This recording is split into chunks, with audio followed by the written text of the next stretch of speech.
No. I mean, why would you? Want to make your non-existent 2D daughter proud? Pff, that's pathetic. That's probably what I'd say if I was a functioning adult at 23. And an asshole. But hey, life had other plans for me. We are in this together, brother man. Let's make her proud. Woo! A question that you've probably asked yourself at least once if you're someone that can decide between being a tourist and a literal doomslayer. Is it worth it to try hard a certain character? Or the result that difference between my classic 1-2-3 rotation and whatever that is? And how long will it take to reach this level? In short, is the investment worth it? That's what we'll see today. Quick disclaimer first, God I love them. This video isn't a guide on how to play her. I don't consider myself a guide maker, so see this more as entertainment from which maybe you'll learn a thing or two. Also, I don't have Lupa, so I'll be playing the usual brick sim which has a relatively low skill ceiling, so I think it's perfect for start. Alright, as we all learn in class, when we want to pretend to be scientists and compare things, we need a baseline. And what's better for the job than Tryharding, the probably #1 website when it comes to Wuthering Waves guides and questionable tier lists. What you're seeing right now is something that everyone can do, no quick swap, no bullshit, I just read. I know I just already lost half of you guys on that one, me included. Thanks God it's less than 100 words. With the run playing in the background, I think now is a good time to explain how we will proceed for this video, so don't mind me yapping for just a bit. We will do all of our tests in the end state matrix because having point as a measure is a good thing for comparison's sake. If you wonder how points work in that mode, it's pretty simple. The more damage you do, the higher the score will be. The ratio being 1 point for every 1000 damage. Did you know that? Now you have some knowledge you can flex on the tourists. It's on me, no need to thanks me. We will compare 3 runs, the first one which you're seeing right now, the most basic one, an intermediate one, basically me if I were to play normally with some quick swap, and finally a try hard one. Lastly, I don't have Mornier and Aemeath signatures, and I am not testing it on the Mimic, so scores might be lower than your expectations. I'll try not to be poor next time, promise. Not much point watching all of it once you saw the first rotation, so fast forward a bit and boom, here's our final result, which isn't that bad. Maybe you'll score higher or lower depending on your investment in the team, of course, but that's not really what matters here. The interesting part here will be the difference between each runs, not the score themselves. Now, let's say you are a bit better than the average player, what we can consider to be intermediate level. We do a bit of fancy quick swap to look cool, we talk about energy regen threshold and how you can make up for it with quick swap if you can't reach it, but we barely even know what character does, that kind of player. And you want to get better at the game. Okay, close your eyes. Close your eyes and picture this. You want to improve on a specific character. Let's say your waifu is Zani because you have very good taste. Very good taste perhaps, but very unlucky. So you open YouTube, you type something along the lines of Rua Zani TOA Clear and you click on a random video. Open your eyes and you see this.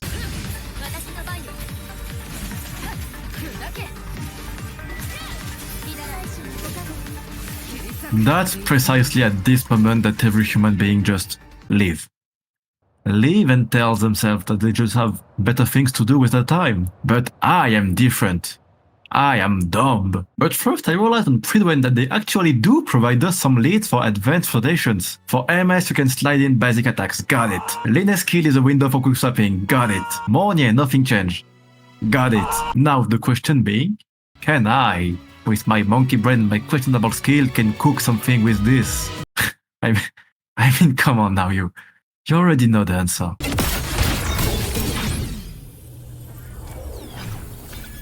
Hey, that's progress. A completely fair question will be to ask why is the difference so small? Are you that bad? Yes, but there's more. Aemeath damage can be summarized by the Liberation 1, your enhanced skills, your heavy attack before the big ult. We forgot this one, but it's still 100k for me, not bad. And her big liberation. Mostly her big liberation. So being faster is nice, but if I can add any of this in the rotation, chances are that the score won't change much. If we pay attention to the end of my run, my ult was on a cooldown for another 5 seconds. So we basically need to be 5 seconds faster, which, come on, that can't be that bad, right?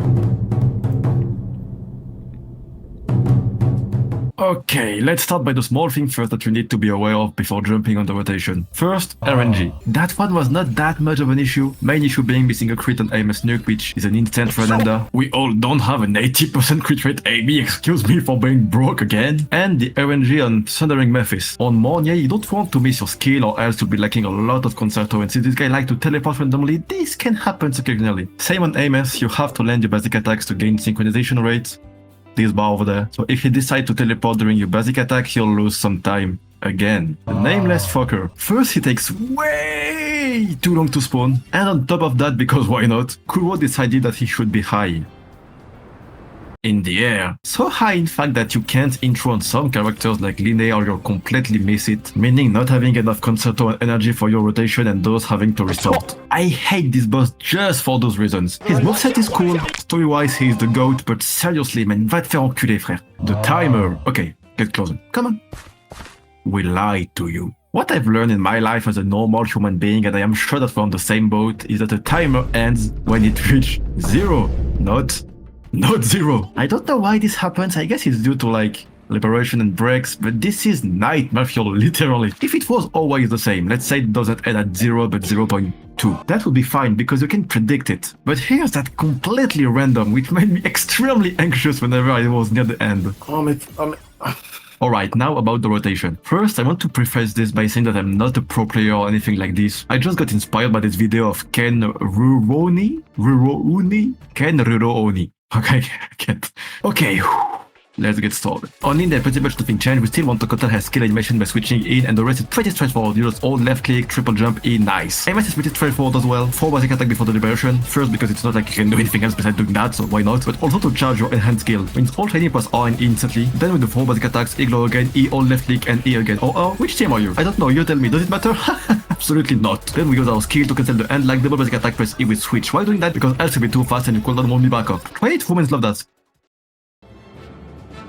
Back to Mornier, her liberation is still on cooldown, but since life is well made, sometime boom, you have it. The second to finish your intro animation. Basic attack 1, 2, 3, cancel the third with your E. Take your time, but the earlier the better. Learn that slowly. Imagine throwing a run because you canceled too early. Couldn't be me. Echo before swapping, intro into Linne, and hazard! You are done. Sounds easy, right? It is. Honestly, it is. I think that having to deal with the things I said earlier is way harder than the rotation itself. And if you don't want to bother with some of it, just take your Aemeath later on so boss are more tanky. Not having to wait for each boss to spawn and to reapply break debuff is good. So what was the issue? The opener. Your opener is always a bit different than the loop itself, and it's usually harder than the rest. Here is not an exception. You start on Mornier, you use your liberation and do 3 basic attacks. Then you switch into Linne, use her skill and instantly switch to Aemeath. So you start at basic attack 1. Because when you switch on someone, you start with basic attack 1. But you knew that, right? You do 2 more, press E. For now, everything is good. You're happy, the wife is happy, your girlfriend is happy, your second girlfriend is happy. And then you do this.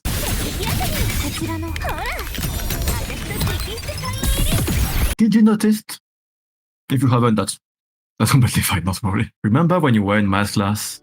Teacher teach you something, you don't get it, show an example, and then boom, you got it, and you have to apply it, and suddenly you can do shit? No?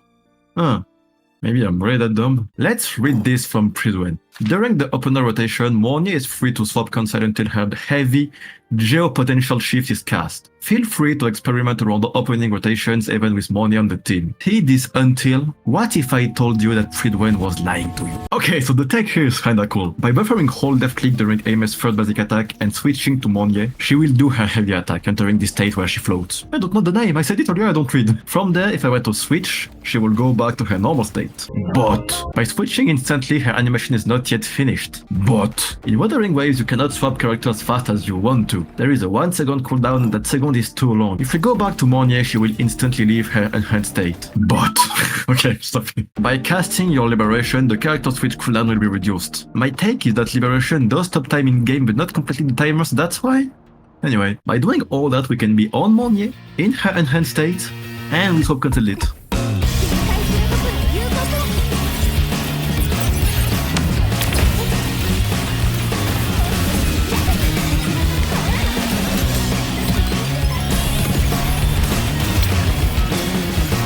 Now I don't even know if it's needed. I saw this and thought that it looked cool, so I wanted to do it. That's cool, no? Anyone? Whew, that was a lot. By the way, I know that there is a 5 liberation 2 run with a quicker opener and a slightly harder rotation with a bit more quick swap, but what I really hate about that one is that you need to dodge in the opener, and I know that it's not something purely RNG, right? But I don't want my life to depend on this. In terms of difficulty, I'll give it something like a 2 or 3 out of 10. I know that's low. All of this build up for this, but except the opener, the rotation really isn't that difficult with a great amount of 1 quick swap. With all that, I think I've said enough. Enjoy the compil, I guess. Ok, on va... Je sais même pas ce qu'on va faire, on va essayer de faire plus. Ça va pas être long.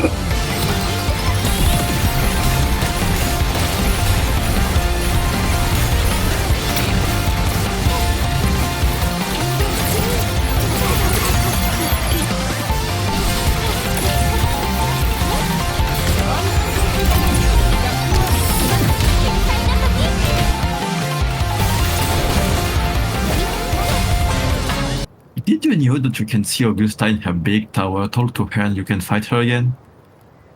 I didn't. Maybe you did.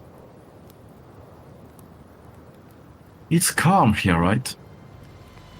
Shall we go back again?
Now that our beauty is filled to the brim, let's see at what's inside. We got from 12k to 13k, which is an 8.5% upgrade, and going from this took me something like 3 days, with daily sessions that took from 2 to 4 hours each, so around 9 hours. I am definitely not a fast learner. So was it worth it? Honestly, I don't know, but I had fun. And I think that's the most important thing. Nowadays, especially for us gacha gamers, we are easily getting shamed for playing the game to this extent, and that sucks. I do believe that if you're having fun with something, just do it with a smile. Don't let others telling you what you should do with your free time. And same apply for us, right? Do we want them to judge us?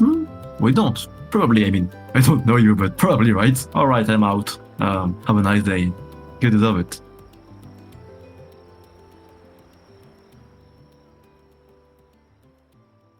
Compilation.